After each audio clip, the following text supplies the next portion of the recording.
Hola, hola, hola y hola. Bienvenidos una semana más a El Magazine de Vicentín. ¿Y cómo estamos? ¿Tienen ya listo su kit de supervivencia? Nosotros sí, pero no por una posible guerra, sino porque en nada comparece por fin el ciudadano anónimo Alberto Quirón y la cortina de humo que necesitará la quironesa Isabel Díaz Ayuso para tapar lo que salga tal vez sí requiera de armamento nuclear. En estos tiempos revueltos que nos toca vivir, con los muertos en residencias, los fallecidos en la Dana de Valencia, Trump y Musk haciendo colapsar la economía americana, Putin moviendo la frontera rusa más cerca de la OTAN en un «no me echáis, me voy» histórico, Europa planteando el rearme, Israel eliminando Palestina, muchos pensamos, ¿es malicia? ¿Es incompetencia? Pues en realidad es, como diría Amazon en el Vintorro, un poco de todo que hoy no tengo prisa. ¿Qué sentido tiene hundir la economía de tu país o no proteger a la fuerza de trabajo de tus mercadonas ante una Dana? Pues como de costumbre, el refranero español tiene la clave. A río revuelto, ganancia de pescadores. Es el manual de aplicación del neoliberalismo, las instrucciones de IKEA de Satanás. Es la doctrina del shock, que vamos a explicar hoy aquí en detalle, incluyendo matices que muchos que siguen compartiendo el concepto a día de hoy olvidan y son cruciales. Quédense hasta el final para no perdérselos.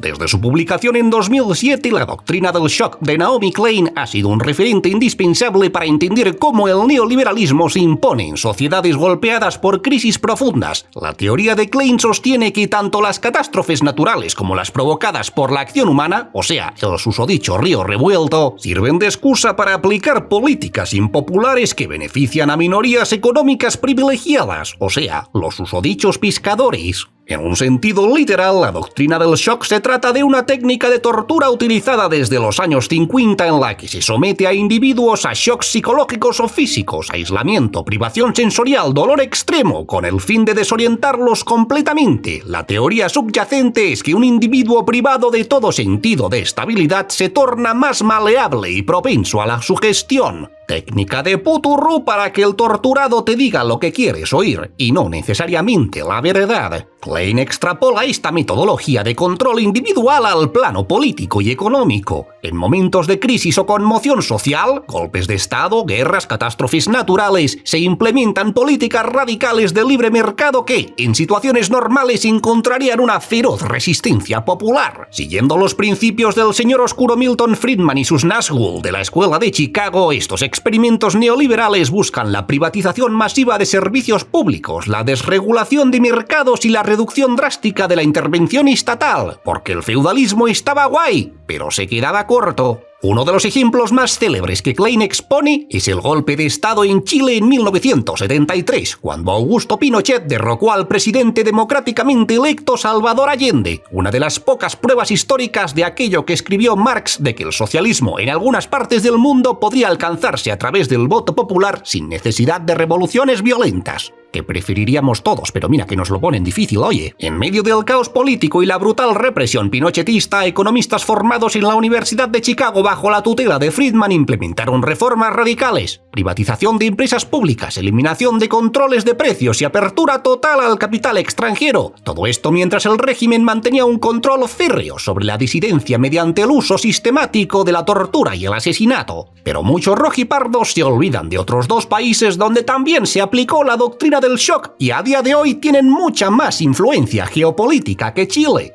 que Naomi Klein describe en su libro. Por un lado, el fácil, porque solo alguien con el coeficiente intelectual paralelo a la temperatura ambiente podría considerar a Rusia comunista, ya que, tras la caída de la Unión Soviética, fue sometido a un shock económico devastador bajo la presidencia de Boris Yeltsin. Las recomendaciones del FMI y los asesores occidentales se tradujeron en privatizaciones masivas, hiperinflación y un colapso social que permitió a un pequeño grupo de oligarcas hacerse con el control de la economía rusa. Pero luego está el caso que se nos atraganta siempre un poquito más a la izquierda, a saber por qué, y por ello vamos a dedicarle un pelín más ofreciéndoles las claves que Klein da en su libro respecto a este caso en particular. En 1989, el filósofo y tremendo miope histórico Francis Fukuyama hizo la famosa declaración sobre que el capitalismo de libre mercado y la democracia liberal eran procesos gemelos y que su propagación suponía el fin de la historia. Meses después, en Pekín, protestas masivas empezaban a bullir en una placita cuyo nombre tal vez les suene, Tiananmen, ya que el gobierno chino estaba trabajando hacia algo muy diferente. Mercado libre con salarios y precios sin regular. Pero no nos volvamos del todo locos, sin elecciones democráticas ni reconocimiento de los derechos humanos. La mayoría de los manifestantes en Tiananmen pedían algo diferente. Pedían democracia, sí, pero también mercados, salarios y precios regulados. Un detalle que a la mayoría de la prensa occidental se le olvidó mencionar. Porque qué bien le iba a venir a Occidente tanta fuerza de trabajo barata. La definición de libertad de Milton Friedman, donde la libertad política es innecesaria frente a la libertad del mercado, estaba perfectamente alineada con la visión del Partido Comunista Chino. ¡Oh!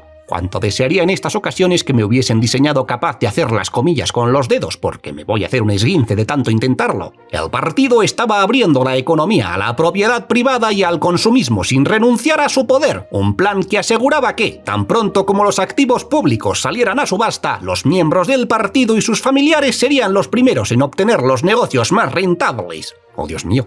El Partido Popular opera igual que el Partido Comunista Chino. Casi todos los manifestantes ejecutados durante Tiananmen fueron trabajadores, obreros, pero ningún país ofrecía condiciones más lucrativas, impuestos bajos, autoridades corruptas y una mano de obra abundante y mal pagada que no se arriesgaba a exigir salarios dignos y protecciones laborales básicas por temor a las represalias más brutales. El 90% de los multimillonarios de China son hijos de funcionarios del Partido Comunista. Estos descendientes del partido, conocidos como los Principitos, controlan una riqueza valorada en aproximadamente 750.000 millones de dólares. Una de las certezas que reveló la masacre de Tiananmen fue la sorprendente similitud entre las tácticas del comunismo autoritario y el capitalismo en su voluntad común de hacer desaparecer a los oponentes y de borrar toda resistencia para obtener beneficios. Por eso en este canal nos gusta el rojo, sí, pero acompañado de negro. Dicho esto, se va esclareciendo cómo se aplica la doctrina del shock a los acontecimientos actuales, ¿verdad?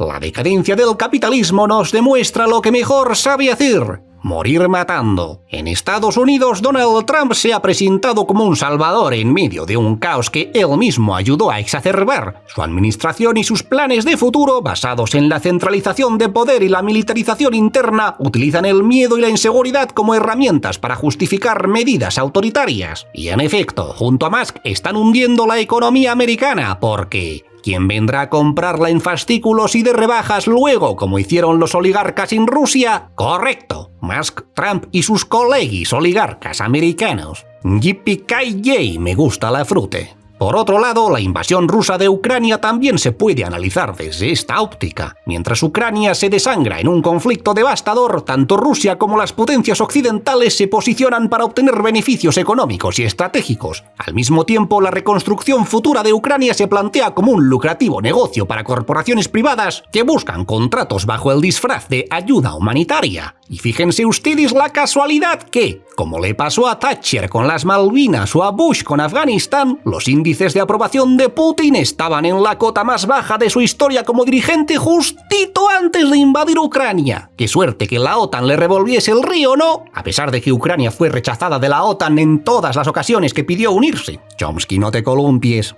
El conflicto en Palestina es otro ejemplo evidente de cómo se aplica la doctrina del shock. Las agresiones continuas y la asfixia económica de los territorios palestinos crea un estado de desesperación y caos perpetuo que facilita la expansión de los asentamientos ilegales y la anexión de tierras bajo la excusa de la seguridad. También empuja a la población a los brazos de Hamás, ayudando a justificar la masacre en defensa propia de Israel. En Europa, el plan de rearme, especialmente en países como Alemania y Polonia, siguen un patrón clásico de capitalismo de desastre. La amenaza constante de guerra sirve como justificación para incrementar presupuestos militares que, aunque, como bien explica nuestro compañero Eduardo Garzón, no tenga por qué afectar a los presupuestos sociales, serán una excusa perfecta porque la gente no escucha a economistas como Garzón y se cree en la milonga. La milonga de que invertir en defensa significa no invertir en servicios sociales. No. Que inviertan en defensa lo que quieran, pero los presupuestos sociales no tienen por qué tocarse y por eso hay que salir a la calle. Y hablando de nuestras calles, la crisis sanitaria provocada por la pandemia del COVID-19 ofreció a gobiernos regionales como el de Isabel Díaz Ayuso en la Comunidad de Madrid la oportunidad perfecta para adjudicar contratos multimillonarios sin transparencia a empresas privadas vinculadas a su entorno.